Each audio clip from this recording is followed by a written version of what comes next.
नमस्कार दोस्तों, मेरा नाम राजेश है और मैं गाज़ियाबाद का रहने वाला हूँ। दोस्तों, मैं अपने ऑफिस में काम कर रहा था, तभी अचानक से मेरे घर से फ़ोन आया और उन्होंने कहा कि मेरी माँ की तबीयत बहुत ज़्यादा ख़राब है। उन्हें दिल्ली के एक बड़े अस्पताल में भर्ती कर दिया गया।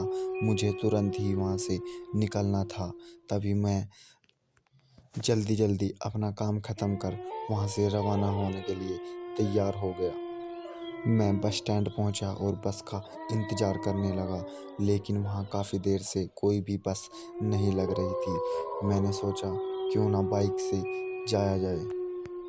अपने रूम पहुँचकर बाइक निकाली, फिर मैं दिल्ली के लिए रवाना हो गया। जल्दी-जल्दी में मैंने याद नहीं रहा, मुझे बाइक में पेट्रोल भी डलवाना था, लेकिन कुछ देर के बाद मेरी बाइक एक सुनसान रास्ते पर रुक गई और मैं इंतज़ार करने लगा किसी का कि आखिर कोई मेरी मदद करे, लेकिन किसी ने भी कोई बाइक नहीं रोकी और किसी ने मेरी मदद नहीं की।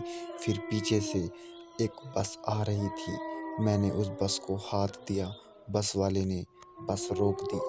फिर मैंने उससे कहा कि मेरी बाइक ख़राब हो गई है और मुझे दिल्ली जाना है।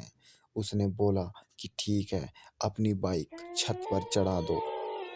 तभी राजेश ने अपनी बाइक बस के ऊपर चढ़ा दी और खुद भी बस के अंदर बैठ गया। बस में इतनी ज़्यादा भीड़ नहीं थी, 2 से 4 आदमी बस के अंदर सफ़र कर रहे। कुछ देर तक तो सही चलता रहा, लेकिन कुछ देर के बाद राजेश ने पीछे मुड़कर देखा तो एक औरत अपने 2 बच्चों के साथ बैठी हुई थी। उस औरत का चेहरा इतना भयानक था कि देखते ही डर सा लगने लगता था।